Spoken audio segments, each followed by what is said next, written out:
హైదరాబాద్ లో రాత్రి ఈదురుగాలుల బీభత్సంతో నగర జనం తీవ్ర ఇబ్బందులు పడ్డారు. గ్రేటర్ పరిధిలో చెట్లన్నీ కూలిపోయాయి, హోర్డింగ్లు పడిపోయాయి. దీంతో చాలా చోట్ల ట్రాఫిక్ జామ్ అయింది.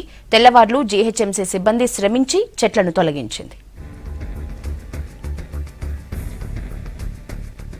మరిన్ని డీటెయిల్స్ రాజు అబిడ్స్ నుంచి అందిస్తారు.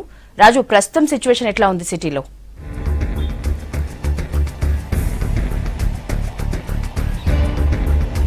Thank you Yashoda. గత వారం 10 రోజుల నుంచి చూసుకుంటే పొద్దంతా ఎండలు దంచి కొడుతున్నాయి. సాయంత్రం ఒకేసారి వాతావరణం చేంజ్ అయిపోతుంది. ఈదురుగాలులు వర్ష బీభత్సం నగర ప్రజలను చాలా ఇబ్బందులకు గురి చేస్తుంది. నిన్న సాయంత్రం కూడా కేవలం గంటన్నర సేపు కురిసిన ఈదురుగాలుల వర్షం పూర్తిగా హైదరాబాద్లో నగర ప్రజలకు తీవ్ర ఇబ్బందులు పడ్డారు. భారీ సంఖ్యలో చెట్లు నెలకొరిగాయి. అదేవిధంగా హోర్డింగ్స్ పడిపోయాయి, ఫ్లెక్సీలు తెగిపోయి వాహనదారులకు తీవ్ర ఇబ్బందులకు గురి చేసింది. అదేవిధంగా సాయంత్రం వేళలో జరగడంతో చాలా మంది ఆఫీస్ నుండి ఇంటికి వెళ్ళే ఆ సమయంలో వరకు ఇబ్బందులు ఎదుర్కొన్నారు. వెంటనే జీహెచ్ఎంసీ అధికారులు అప్రమత్తమయ్యారు. గత వారం 10 రోజుల నుంచి కూడా కురుస్తున్న ఈ వర్షాలకు ఈదురుగాలులతో జీహెచ్ఎంసీ అధికారులు మాన్సూన్ బృందాలను కానీ అదేవిధంగా డిఆర్ఎఫ్ బృందాలను కూడా అప్రమత్తం చేసింది. ఇలాంటి ఈదురుగాలు కానీ వర్షం కానీ వచ్చిన వెంటనే అప్రమత్తంగా ఉండాలి. ఏరియాల వారీగా విభజించడం జరిగింది. ఆ ఏరియాల వారీగా సంబంధించిన మాన్సూన్ బృందాలు కావచ్చు, అదేవిధంగా డిఆర్ఎఫ్ సంబంధించిన టీంలు కావచ్చు అప్రమత్తంగా ఉండి చాలా వరకు రెస్క్యూ ఆపరేషన్ చేసిన సందర్భం. ప్రస్తుతం నేను అబిడ్స్లో తాజ్మహల్ హోటల్స్ దగ్గర ఉన్నాను. చూడొచ్చు, నిన్న భారీ ఈదురుగాలులకు ఇక్కడ చెట్టు పడిపోయింది. పూర్తిగా చెట్టు పడిపోయింది. ఇటు రాకపోకలకు చాలా ఇబ్బందులు తలెత్తాయి. కానీ తెల్లవారి వరకు ఎలాంటి ఇబ్బందులు తలెత్తకుండా గ్రేటర్ ప్రజలు ఆఫీసులో వెళ్ళే వాళ్ళు కావచ్చు, ఇతర పనుల మీద వెళ్ళే వాళ్ళు కావచ్చు, ఉదయం వేళలో ఇబ్బందులు తలెత్తకుండా చూడాలని జీహెచ్ఎం కమిషనర్ దానకిషోర్ ఆదేశించడం జరిగింది. దీంతో అన్ని సహాయక బృందాలు రంగంలో దిగాయి. తెల్లవారు వరకు పూర్తిగా చెట్లన్నీ రోడ్ల నుంచి తొలగించడం జరిగింది. ట్రీ కటింగ్ చేసి పక్కకు నెట్టేయడం. ఫస్ట్ అయితే ట్రీ కటింగ్ చేసి పక్కకు నెట్టేస్తే ట్రాఫిక్ ఎలాంటి ఇబ్బందులు తలెత్తకుండా ఉంటాయి, క్లియరెన్స్ ఉంటుంది, వచ్చిపోయే వాళ్ళకి ఇబ్బందులు తలెత్తకుండా ఉండడం జరుగుతుంది అని చెప్పడంతో పూర్తిగా సహాయక చర్యలు తెల్లారే వరకు సరిగా అన్నీ చేశారు. అదేవిధంగా ఈదురుగాలులతో మొత్తం రోడ్లన్నీ చెల్లాచెదరిగా మారిపోయాయి. రోడ్లలో చెత్త చెదారం కావచ్చు, అదేవిధంగా పూర్తిగా చెట్ల కొమ్మలు కావచ్చు పడిపోవడం, రోడ్లన్నీ చిందరవందరగా ఉన్నాయి. కానీ ఇప్పుడు గ్రేటర్ హైదరాబాద్లో ఎక్కడ చూసినా రోడ్లు మళ్ళీ నీట్గా కనబడుతున్న పరిస్థితి. ఎందుకంటే జీహెచ్ఎంసీ శానిటేషన్ సిబ్బంది 22,000 మంది సిబ్బంది ఉన్నారు. ఆ 22,000 మంది సిబ్బంది పూర్తిగా నైట్ స్వీపింగ్తో పాటు అదేవిధంగా ఈ వర్కర్స్ కూడా పూర్తిగా హైదరాబాద్లో తెల్లారేసరికి చూస్తే అసలు నిన్న రాత్రి అంతగానో వర్షం పడిందా, పడితే ఏమైంది, అంతగానో వర్షం పడితే ఇట్లా వాటర్ లైన్ పాయింట్స్ కానీ ఇతర ఇబ్బందులు కానీ ఏంటి తెల్లవారికి చూసేసరికి ఇలా లేవు అనే నగర ప్రజలు ఆశ్చర్యపోయే పరిస్థితి ఉంది. ఎందుకంటే జీహెచ్ఎంసీ పకడ్బందీ ప్రణాళికతోని సహాయక చర్యలు చేపట్టింది.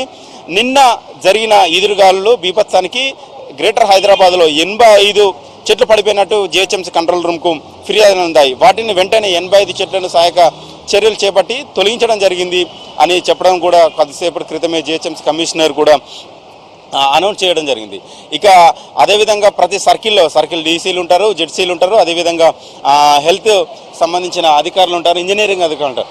ఎవరికి వారికి పనులు కేటాయించడంతో పూర్తి స్థాయిలుగా జీహెచ్ఎంసీ సక్సెస్ అని చెప్పచ్చు. హైదరాబాద్లో 2 సెంటీమీటర్ల వర్షపాతం నమోదైతే చాలు రోడ్లన్నీ జలమయంగా మారుతాయి.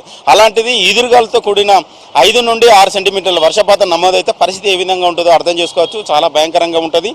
దీంతో జీహెచ్ఎంసీ అధికారులు నగర ప్రజలకు ఎలాంటి ఇబ్బందులు తలెత్తకుండా ఉండడానికి సహాయక చర్యలు చేపడుతున్నారు. ఇక మరో కొద్ది రోజుల వరకు ఇదే సిచ్యువేషన్ కొనసాగే అవకాశం ఉందని వాతావరణ శాఖ ఇప్పటికే హెచ్చరించడంతో జీహెచ్ఎంసీ కూడా మరింత అప్రమత్తంగా ఉందని చెప్పాలి. జీహెచ్ఎంసీ కమాండ్ కంట్రోల్ సిస్టమ్ ద్వారా మానిటరింగ్ చేస్తున్నారు. ప్రతి సర్కిల్ సంబంధించిన డిప్యూటీ కమిషనర్లు కావచ్చు, హెల్త్ ఆఫీసర్లు కావచ్చు, ఇంజనీరింగ్ కావచ్చు సహాయక చర్యల్లో పూర్తిగా నిమగ్నమే ఉండాలని కూడా జీహెచ్ఎంసీ కమిషనర్ దానికిషోర్ ఆదేశించడం జరిగింది. నిన్న జరిగిన ఎల్బీ స్టేడియం జరిగిన ఘటన ఒకరు సుబ్రహ్మణ్యం అనే పనిచేసే సుబ్రహ్మణ్యం అనే వ్యక్తి అక్కడిక్కడ చనిపోవడం జరిగింది. అదేవిధంగా మరో 3 గాయాలయ్యాయి.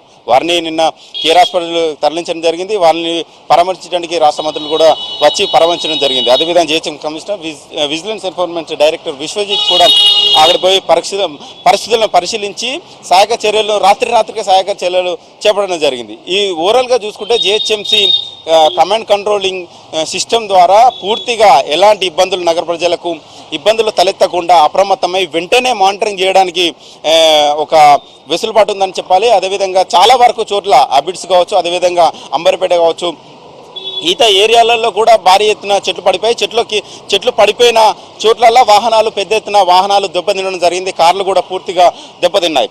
ఆ వాహనదారులు అక్కడ కార్లు పార్క్ చేసిన సమయంలో చెట్లు పడిపోవడం వల్ల భారీ నష్టం వాటిల్లింది. అక్కడ జరిగిన నష్టం సంబంధించిన వెంటనే పలానా ఏరియాలో పలానా చెట్లు పడిపోయి వాహనాలు దెబ్బతిన్నాయనగానే వెంటనే జిహెచ్ఎంసీ ఎమర్జెన్సీ బృందాలు కావచ్చు, మాన్సూన్ బృందాలు కావచ్చు, డిఆర్ఎఫ్ బృందాలు కావచ్చు అప్రమత్తమై ఆడ జరిగిన సంఘటనకు సంబంధించిన సహాయక చర్యలు చేపట్టి వెంటనే వాటికి సంబంధించిన పూర్తిగా తొలగించడం కావచ్చు, ఇతర ఏర్పాట్లను కూడా చేయడం జరిగింది. అదేవిధంగా వాటర్ లాయింగ్ పాయింట్స్ కావచ్చు, వాటర్ లాయింగ్ పాయింట్స్ సంబంధించినవి కూడా ఎలాంటి ఇబ్బందులు తలెత్తకుండా తొలగించడం జరిగింది.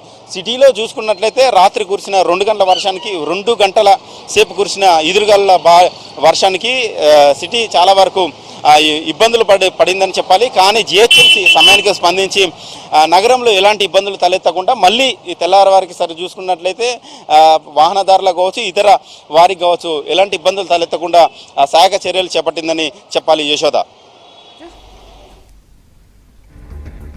Thank you Raju.